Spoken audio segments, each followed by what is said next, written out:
Hi hello friends, welcome back to my channel. ಎಲ್ಲರೂ ಹೇಗಿದ್ದೀರಾ? Super ಆಗಿದ್ದೀರಾ ಅಂತ ತಿಳ್ಕೊಂತೀನಿ. ನಾನು ಕೂಡ ಸೂಪರ್ ಆಗಿದ್ದೀನಿ.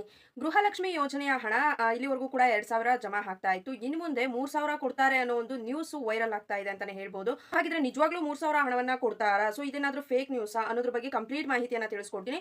ವಿಡಿಯೋ ತುಂಬಾನೇ ಇಂಪಾರ್ಟೆಂಟ್. ಅದರಲ್ಲೂ ಮಹಿಳೆಯರಂತೂ ಎಲ್ಲೂ ಕೂಡ ಸ್ಕಿಪ್ ಮಾಡದೆ ವಿಡಿಯೋನ ನೋಡಿ. ಫ್ರೆಂಡ್ಸ್, ವಿಡಿಯೋ ಸ್ಟಾರ್ಟ್ ಮಾಡೋಣ. ಸ್ಟಾರ್ಟ್ ಮಾಡೋದಕ್ಕಿಂತ ಮುಂಚೆ ನೀವೇನಾದ್ರೂ ಹೊಸದಾಗಿ ನಮ್ಮ ಚಾನಲ್ನ ನೋಡ್ತಾ ಇದ್ರೆ ಸೊ ಪ್ಲೀಸ್ ಬೇಗ ಬೇಗ ಸಬ್ಸ್ಕ್ರೈಬ್ ಮಾಡ್ಕೊಳ್ಳಿ. ಜೊತೆಗೆ ಪಕ್ಕದಲ್ಲಿ ಕಾಣ್ತಿರುವಂತಹ ಒಂದು ಬೆಲ್ ಐಕನ್ ಕ್ಲಿಕ್ ಮಾಡಿ ದೆನ್ ಆಲ್ ಅನ್ನೋ ಆಪ್ಷನ್ ಮೇಲೆ ಕ್ಲಿಕ್ ಮಾಡಿದ್ರೆ ನಾನು ಹಾಕೋ ಪ್ರತಿಯೊಂದು ಹೊಸ ವಿಡಿಯೋದ ನೋಟಿಫಿಕೇಶನ್ ಎಲ್ಲರಿಗಿಂತ ಮೊದಲು ನಿಮಗೆ ರೀಚ್ ಆಗುತ್ತೆ. ಸೊ ಎಲ್ಲರಿಗಿಂತ ಮೊದಲು ವಿಡಿಯೋನ ನೀವೇ ನೋಡಬಹುದು. ಒಂದು ವೇಳೆ ಏನಾದರೂ ಫೇಸ್ಬುಕ್ ಪೇಜಲ್ಲಿ ವಿಸಿಟ್ ಮಾಡ್ತಿದ್ರೆ ಸೊ ಅಲ್ಲೂ ಕೂಡ ಫಾಲೋ ಮಾಡಿ, ಲೈಕ್ ಮಾಡಿ, ಕಮೆಂಟ್ ಮಾಡಿ, ಶೇರ್ ಮಾಡಿ, ಜೊತೆಗೆ ಸಪೋರ್ಟ್ ಮಾಡಿ. ಯಾರೆಲ್ಲ ಫಾಲೋ ಸಬ್ಸ್ಕ್ರೈಬ್ ಮಾಡ್ಕೊಂಡು ಸಪೋರ್ಟ್ ಮಾಡ್ತಾ ಇದ್ದೀರಾ ಎಲ್ರಿಗೂ ಕೂಡ ಹೃದಯಪೂರ್ವಕ ಧನ್ಯವಾದಗಳು. ನಿಮ್ಮೆಲ್ಲರಿಗೂ ಕೂಡ ತಿಳಿದಿರೋ ಹಾಗೆ ಗೃಹಲಕ್ಷ್ಮಿ ಯೋಜನೆಯ ಕಡೆಯಿಂದ ಆಲ್ಮೋಸ್ಟ್ 15 ಕಂತುಗಳ ಹಣ ಅಂತ ಅಂದ್ರೆ ಟೋಟಲ್ 30,000 ಹಣ ನಮ್ಮ ಖಾತೆಗಳಿಗೆ ಜಮಾ ಆಗಿದೆ ಅಂತಾನೆ ಹೇಳ್ಬೋದು. ನೆಕ್ಸ್ಟ್ ಇವಾಗ 16ನೇ ಕಂತಿನ ಹಣವನ್ನ ಇಲ್ಲಿ ಗವರ್ಮೆಂಟ್ ಕಡೆಯಿಂದ ಬಿಡುಗಡೆ ಮಾಡಬೇಕಾಗಿದೆ. ಸೊ ಇದು ಆಫೀಸ್ಗೆ ಹೋಗಬೇಕು ಅದು ಇದು ಅಂತ ಒಂದು ನ್ಯೂಸ್ ವೈರಲ್ ಆಯಿತು. ಸೊ 2 ಡೇಸ್ ಬ್ಯಾಕ್ ಇಂದ ನೀವು ಕೂಡ ನೋಡ್ತಾ ಇದ್ದೀರಾ.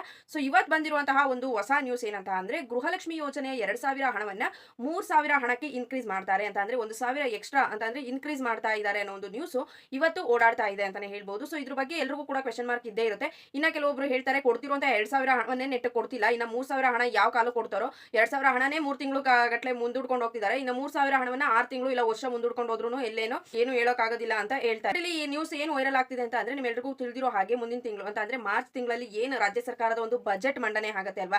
ಇವಾಗ ಆಗಿದ್ದಂಥದ್ದು ಕೇಂದ್ರ ಸರ್ಕಾರದ ಬಜೆಟ್ ಮಂಡನೆ. ನೆಕ್ಸ್ಟ್ ಇವಾಗ ಮಾರ್ಚ್ ಅಲ್ಲಿ ಆಗುವಂತದ್ದು ರಾಜ್ಯ ಸರ್ಕಾರದ ಬಜೆಟ್ ಮಂಡನೆಯನ್ನ ಮಾಡ್ತಾರೆ. ಸೊ ಅಲ್ಲಿ ಏನಂತ ಅಂದ್ರೆ ಇವಾಗ ಎಲ್ರಿಗೂ ಕೂಡ ತಿಳಿದಿರೋ ಹಾಗೆ ಬೇರೆ ಬೇರೆ ರಾಜ್ಯಗಳಲ್ಲಿ ಅಂತ ಅಂದ್ರೆ ಅಸ್ಸಾಂ, ತಮಿಳುನಾಡು ಆಗಿರ್ಬೋದು. ಸೊ ಈ ರೀತಿ ಹಲವಾರು ರಾಜ್ಯಗಳಲ್ಲಿ ಏನ್ ಮಾಡ್ತಾ ಇದ್ದಾರೆ, ಗೃಹಲಕ್ಷ್ಮಿ ಯೋಜನೆಗೆ ನಮ್ಮ ರಾಜ್ಯದಲ್ಲಿ 2,000 ಹಣ ಕೊಟ್ರೆ ಆ ಒಂದು ರಾಜ್ಯಗಳಲ್ಲಿ ಕೆಲವೊಬ್ಬರಿಗೆ 600, 1,000, ಕೆಲವೊಂದು ರಾಜ್ಯಗಳಲ್ಲಿ 1,500. ಸೊ ಈ ರೀತಿ ಹಣವನ್ನ ಕೊಡ್ತಾ ಇದ್ದಾರೆ. ಇಲ್ಲಿ ಕಣ್ಣು ಕುಕ್ಕೋ ರೀತಿ ಇರುವಂತದ್ದು ಅಂತ ಅಂದ್ರೆ ಅತಿ ಹೆಚ್ಚು ಅಮೌಂಟ್ ಅನ್ನ ಕೊಡ್ತಿರೋದು ನಮ್ಮ ಕರ್ನಾಟಕ ರಾಜ್ಯ ಅಂತಾನೆ ಹೇಳ್ಬೋದು. ಸೊ ಹಾಗಾಗಿ ಇವಾಗ ಕಾಂಗ್ರೆಸ್ ಸರ್ಕಾರಕ್ಕೆ ಬಲವಾಗಿ ಒಂದು ಬೆಂಬಲ ಬರ್ತಾ ಇರೋದು ಯಾವ್ದ್ರಿಂದ ಅಂತಂದ್ರೆ ಗೃಹಲಕ್ಷ್ಮಿ ಯೋಜನೆಯ ಈ ಒಂದು ಹಣವನ್ನ ಕೊಡ್ತಿರೋದ್ರಿಂದ ಅತಿ ಹೆಚ್ಚು ಒಂದು ಕಾಂಗ್ರೆಸ್ ಸರ್ಕಾರದ ಗೆಲುವಿಗೆ ಕಾರಣ ಆಗಿರುವಂತದ್ದು ಈ ಒಂದು ಯೋಜನೆ ಅಂತಾನೆ ಹೇಳ್ಬೋದು.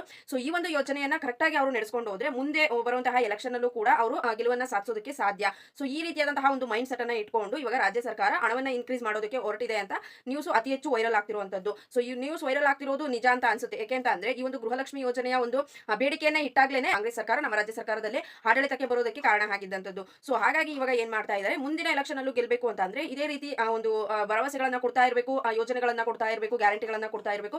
ಕೊಟ್ಟಿದ್ದಕ್ಕೆ ತಕ್ಕನಾಗಿ ಅವರು ನಡೆಸ್ಕೊಂಡು ಹೋಗಬೇಕಾಗುತ್ತೆ. ಸೊ ಆ ನಿಲುವಲ್ಲಿ ಇವಾಗ ನಮ್ಮ ಸಿಎಂ ಸಿದ್ದರಾಮಯ್ಯ ಸರ್ ಅವರು 1,000 ಹಣವನ್ನ ಇನ್ಕ್ರೀಸ್ ಮಾಡಬಹುದು ಅನ್ನೋ ಒಂದು ನಿರೀಕ್ಷೆಯಲ್ಲಿ ಈ ಒಂದು ನ್ಯೂಸ್ಗಳು ವೈರಲ್ ಆಗ್ತಿರುವಂತದ್ದು. ಅಂತಂದ್ರೆ ಇದ್ರ ಬಗ್ಗೆ ಡಿಸ್ಕಷನ್ ಕೂಡ ನಡೀತಾ ಇದೆಯಂತೆ ಕಾಂಗ್ರೆಸ್ ಅಧಿಕಾರಿಗಳ ಮಧ್ಯೆ, ಎಲ್ಲಾನು ಕೂಡ ಸಚಿವರುಗಳ ಮಧ್ಯೆ. ಸೊ ಹಾಗಾಗಿ ನಾವು ಕಾದು ನೋಡ್ಬೇಕಾಗಿದೆ ಮುಂದಿನ ತಿಂಗಳು ಬಜೆಟ್ ಮಂಡನೆಯಲ್ಲಿ ಈ ರೀತಿಯಾಗಿ ಏನಾದ್ರು ಇನ್ಕ್ರೀಸ್ ಮಾಡ್ತಾರಾ ಅಥವಾ ಏನ್ ಮಾಡ್ತಾರೆ ಅಂತ ನಮಗೆ ಇನ್ನೂ ಕೂಡ ಸ್ಪಷ್ಟನೆ ಸಿಕ್ಕಿಲ್ಲ. ಅದ್ರ ಬಗ್ಗೆ ಸ್ಪಷ್ಟನೆ ಸಿಕ್ಕಿದ್ರೆ ನಿಮಗೆ ಖಂಡಿತವಾಗಿ ಕೂಡ ತಿಳಿಸ್ಕೊಡ್ತೀವಿ. ಸೊ ಇದ್ರ ಬಗ್ಗೆ ನಿಮ್ಮ ಅಭಿಪ್ರಾಯ ಏನು ಅನ್ನೋದನ್ನ ಕಮೆಂಟ್ ಸೆಕ್ಷನ್ ಮೂಲಕ ತಿಳಿಸಿ. ಮಾಹಿತಿ ಇಷ್ಟ ಆಗಿದೆ ಅಂತ ತಿಳ್ಕೊಂಡು ಇಷ್ಟ ಆಗಿದ್ರೆ ಲೈಕ್ ಮಾಡಿ, ಕಮೆಂಟ್ ಮಾಡಿ, ಶೇರ್ ಮಾಡಿ. ಯಾರೆಲ್ಲ ಇನ್ನೂ ಕೂಡ ಫಾಲೋ ಸಬ್ಸ್ಕ್ರೈಬ್ ಮಾಡ್ಕೊಂಡಿಲ್ಲ ಸೊ ಪ್ಲೀಸ್ ಬೇಗ ಬೇಗ ಮಾಡ್ಕೊಳ್ಳಿ. Thank you friends, bye by.